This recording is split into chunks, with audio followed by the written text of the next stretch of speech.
is written, "Fear not." Jesus Christ commanded his church, "Fear not." Fear is not a small subject in the Bible. From Genesis to Revelation, from Abraham to John on the Isle of Patmos, that command is repeated again and again. Fear not. God spoke it to Abraham. God spoke it to Israel. God spoke it to Moses. God spoke it to David while he ran from Saul and lived in caves before he ever wore a crown. God spoke it to Daniel before he entered the lion's den. God spoke it to Jerusalem. The angel Gabriel spoke it to Mary. Jesus spoke it to Peter while he was sinking in the raging sea of Galilee. An angel spoke it to Paul when his ship had been drifting for 14 days and all hope seemed lost. Over and over, heaven says, "Fear not," and every time God says, he also gives the reason, "For I am with you." Fear not, for I am with you. Fear not, I will never leave you nor forsake you. That is the foundation of our confidence. Not that we are strong,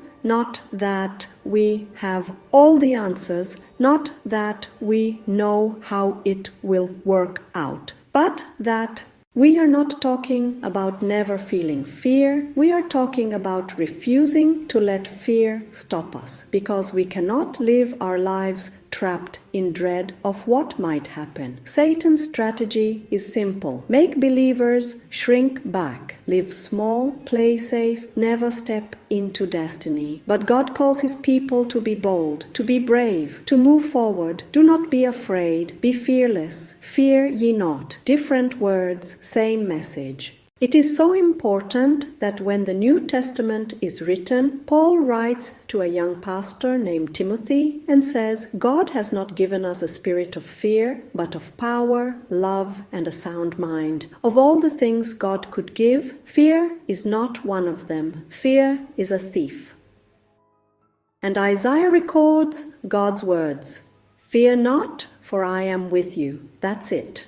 No long explanation, just this. I am with you. When you truly know the Lord, you don't have to know what he's going to do. You don't have to know when he's going to do it.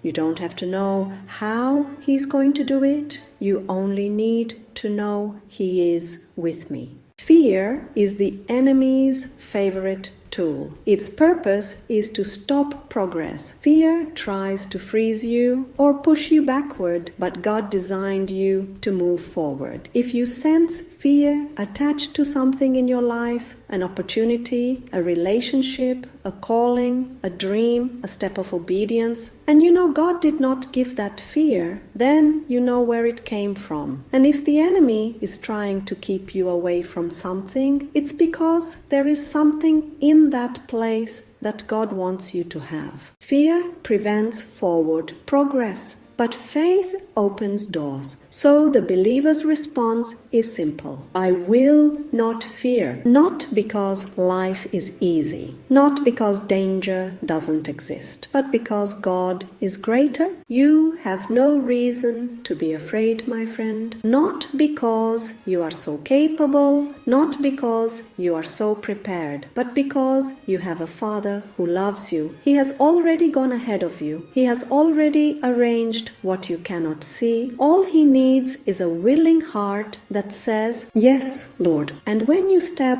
out, you will discover God had you set up for victory all along. If fear has been crippling you, hear this today. Step forward. Do not be afraid. Your God has your back. If God is for you, who can really be against you? Having problems does not mean God has abandoned you. Struggles do not mean God doesn't care. God cares, God sees, God is with you. We give the enemy access through fear. We give God access through faith. Whatever is coming in your future, even what you don't see yet, God will take care of you. Say it. God will take care of me. One more time. God will take care of me, because it is written, God has not given us a spirit of fear.